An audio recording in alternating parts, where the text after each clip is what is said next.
आज मिति 2082 साल वैशाख 19 गते शुक्रबार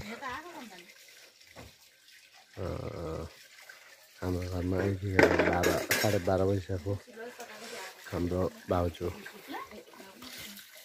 बाउजू र सहिता यतिखेर पनि यसरी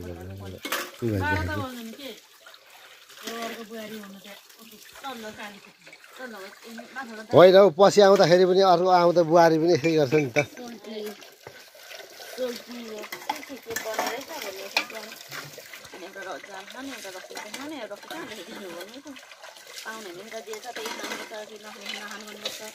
कति बज्यो अरे?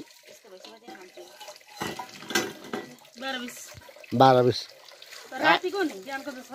रातिको अलिअलि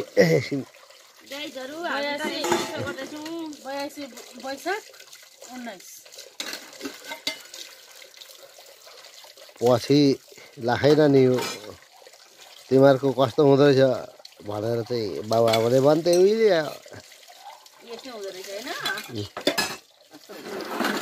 यो बुहारीहरूले हेर्छ नि त, युट्युबमा अपलोड गर्दैछु।